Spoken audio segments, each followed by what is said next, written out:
দেখুন 2023 সালের 26শে জানুয়ারি সরস্বতী পুজোর দিন রীতিমতো ঘটা করে অনুষ্ঠান করে মুখ্যমন্ত্রী মমতা বন্দ্যোপাধ্যায়ের ব্যবস্থাপনায় বাংলায় হাতেখড়ি হয়েছিল সিবি আনন্দ বোসের। তারপর আদিগঙ্গা দিয়ে বহু গ্যালন জল বয়ে গেছে। মমতা বন্দ্যোপাধ্যায়ের সঙ্গে আনন্দ বোসের সম্পর্ক এমন তলানিতে ঠেকেছিল যে মুখ্যমন্ত্রী প্রকাশ্যে পণ করেছিলেন যতদিন আনন্দ বোস রাজভবনে থাকবেন তিনি রাজভবনে প্রবেশই করবেন না, প্রয়োজন হলে রাস্তায় দেখা করবেন। কিন্তু তারপর আবার কি জানি কি হইল, সেই তিক্ততম সম্পর্ক একেবারে স্বাভাবিক সৌজন্যে পরিবর্তিত হয়েছিল। আর এখন ভোটের মুখে রাতারাতি রাজভবনের বাসিন্দা বদল। বোস বিদায়ের পর রবি উদয় হলো বঙ্গের ভাগ্যাকাশে।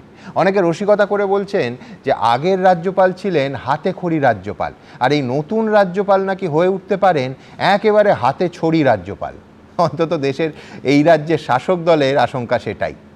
এদিকে আনন্দ বোস যতই নিজে বলুন যথেষ্ট সময় তিনি এই পশ্চিমবঙ্গে থেকেছেন, তথ্য বলছে মাত্র 3 বছর 3 মাসের মাথায় তাকে এ রাজ্য থেকে সরানো হলো, এবং কতটা দ্রুত, কতটা কোট আনকোট বিনা নোটিসে। আজ দেশের রাষ্ট্রপতিকে স্বাগত জানাতে যার দার্জিলিংয়ে যাওয়ার কথা ছিল, রাজ্যপালের অফিসের সহকর্মীরা ইতিমধ্যেই পৌঁছে গেছিলেন। এই রকম একটা সময় আনন্দ বোসকে দিল্লিতে ডেকে পাঠানো হলো, অতঃপর ইস্তফা, এবং সঙ্গে সঙ্গে স্থায়ী রাজ্যপাল হিসেবে রবীন্দ্রনারায়ণ রবিকে নিযুক্ত করা হলো।